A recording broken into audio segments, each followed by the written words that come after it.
What up, YouTube? It's your boy Anime Specialist. So I'm back. The Black Clover reviews are back.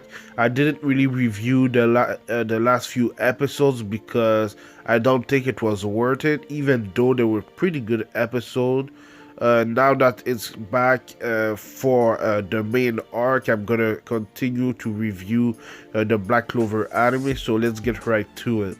So we learned a lot of interesting things in this episode. We learned that the new captain for the Crimson Lion King is Mary O'Leona Vermilion. Sorry if I said it wrong. She's the older sister of Fugelion, and I'm not gonna lie, she looked like a man, but she's actually a woman, so it was kind of funny to me. And the new captain for the Purple Orcus, if you don't remember, the ex-captain got caught and is kind of in prison right now. So the new captain for the Purple Orcus is Kaiser Gavorka. We don't know anything about him, but we'll have to see in the future of the series how he is. And yeah, man, there was a funny moment in this episode. It was about the Black Bulls finishing second in the Star Festival. Obviously, the first place was the Golden Dawn. They were the one that had the most stars, but the second place was actually the Black Bulls, and that was some of the reaction. That was actually the first time that we've heard this guy out loud like this, so it was kind of funny to me. And we got some other reaction from Noel and the other Black Bulls members, so that was really funny to me. We also saw the reaction from Noel's older brothers and sister, and I'm not gonna lie, man, I love their reaction because I hate the hell out of them. So we'll have to see what their relationship will be from now on. But yeah, man, it's gonna be something else. I'm wondering what they're gonna talk about when they see each other again. But anyway, like I said, the first place was Golden Dawn, the second place was the Black Bulls, and the third place was the Silver Eagles. So the Silver Eagles is the squad that Noel's brother and sister are from.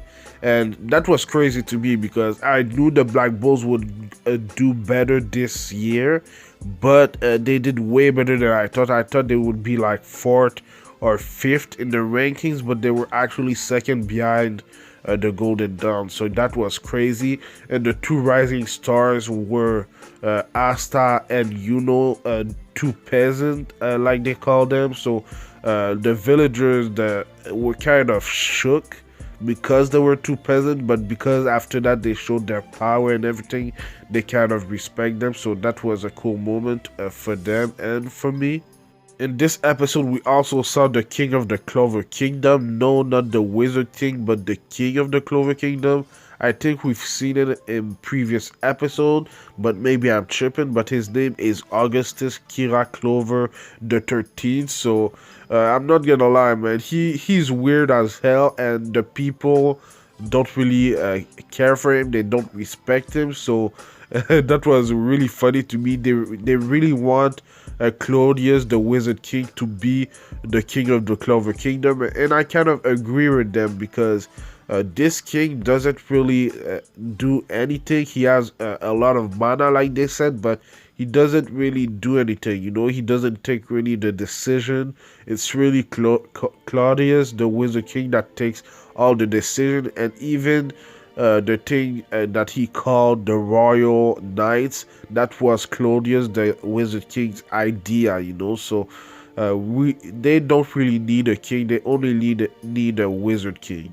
But anyway, like they said in this episode, they find out where the Eye of the Midnight Sun hideout is. So now what they're gonna do is do a tournament and select the Royal Knights. So they're the guys that are gonna go fight the Eye of the Midnight Sun and defeat them. So this is gonna be an awesome tournament, an awesome arc, because we'll see the strongest of the strongest in the Clover Kingdom. Obviously, we'll see Yuno, we'll see Asta, we'll see the member of the Black Bulls and the other Knights squad against each other. So it's gonna be an amazing arc. I never really thought about this position, the Royal Knight. It's kind of a cool nickname, and it's a good position to be in for Asta and Yuno because they want to be the Wizard King. So that would be a nice step up for them, because they'll fight stronger opponent in the Clover Kingdom, and then if they're selected, they'll be able to go fight the Eye of the Midnight Sun and defeat them. So it's a good position to be in. Before this tournament begin, I expect Asta, Yuno, and the other knights to train. Obviously, in this episode, we saw Asta was thinking about mastering his demon form, so he'll have it during the tournament. We've seen it in the opening, and hopefully, someone like Noelle will train and develop other powers on her own, because I really want to see how strong she can get, and the other member of the Black Bulls. So it's gonna be a great arc. I can't wait for it. It's gonna be awesome. It's gonna be awesome to see new Magic Knights from other squads, and what Asta, the other Black Bulls, will do. So yeah, man.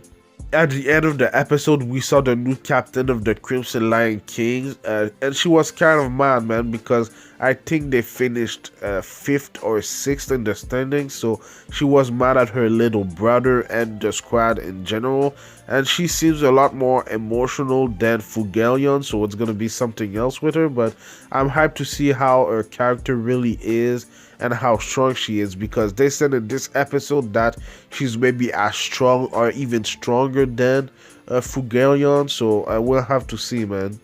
Obviously, when she was a kid, she was told that when she turns 18, the curse would activate, so she thought that if she became stronger and ruthless and didn't really talk to men or didn't really accept men, she would be able to break the curse, but it didn't work. And the only reason that the curse was broke is because of Yami. That's the reason why she's in love with him. He's the one that kind of took her under his wing and kind of showed her what love is, even though he really doesn't know what it's all about, because Yami is kind of clueless. Before I end the episode, I just want to talk about something that happened in last week's episode. Obviously, it was the challenge between Charlotte, the captain of the Blue Rose, against Vanessa.